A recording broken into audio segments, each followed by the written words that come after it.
wartime America faces the greatest demand for food in her history. Food for our Army and Navy. Food for the invasion front. Food for ourselves on the home front.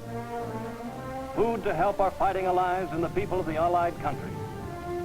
It takes pounds of food a day to keep a soldier on the fighting front. Millions of pounds of food each day.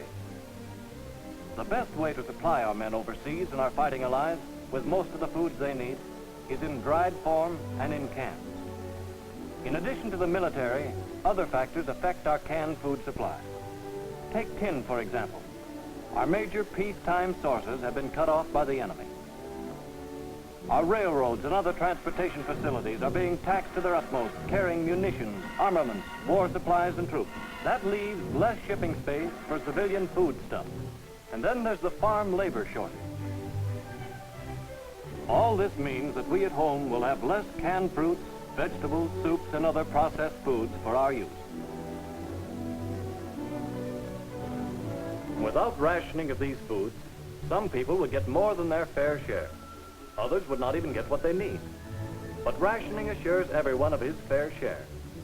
That is why your government is rationing canned fruits and vegetables and other processed foods. Until now, we have been rationing one item at a time, like sugar and coffee. But processed fruits and vegetables are not one product. They are hundreds of products in hundreds of different brands, grades, sizes, variety. In cans, bottles, packages, in dried and frozen form. One cannot say, as in the case of sugar, each citizen will be allowed 2 cans of peaches a week or 4 cans of spinach. It may be true that some people don't like spinach. Some of you may want to buy canned corn. Others of you may want to buy canned peas or spinach. So the question arises, what method of rationing can be used so that each citizen may get his fair share of canned fruits and vegetables and other commercially packed foods, and that will still allow freedom of choice? The system which has been adopted and has worked successfully in England for over a year is called point rationing. In the point rationing system, all these foods are grouped together, and your ration book is used to buy those you like. Those items which are not so scarce will take fewer points. Items which are more scarce will take more points. Point stamps to buy these ration goods are in War Ration Book 2. This book contains blue and red stamps. Blue stamps are to be used for canned fruits, vegetables, soups, juices, and other processed foods. Red stamps will be used for meat. This is a typical page of blue stamps in War Ration Book 2. Notice that the stamps are given point numbers, 8, 5, 2, 1. Everyone will get 48 points each period. That means you will use blue stamps ABC for the first period, DEF for the second, and so forth. Point values will be the same in all stores. Every store in which you shop must post the official table of point values of all point rationed items in all sizes. From time to time, point values may change, and stores will post the new point values. Here's an example of how point rationing works. This lady, all decked out with her family's brand new ration books, starts out to do some shopping.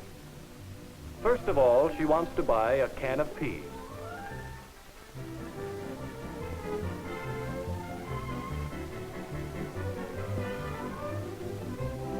She wants to buy a can of chicken soup.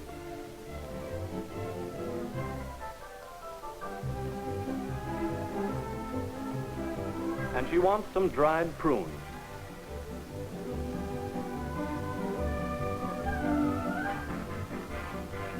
Well, there's our list complete, and all that remains to be done is to tear out 14 points in stamps and pay the grocer. But wait just a minute. Just for fun, let's take another look at that point ration table. Hey, slow down there. What about those string beans? Why, they're only 3 points in the size we want. If we buy those instead of peas, we can save 5 points. And what's this? Fresh apples don't require any points. Well, why not buy those instead of dried prunes? And save another point. So there we are, our shopping list complete. With the same amount of goods, and with 6 points saved for future use. Smart girl. She's smart in more ways than one, too.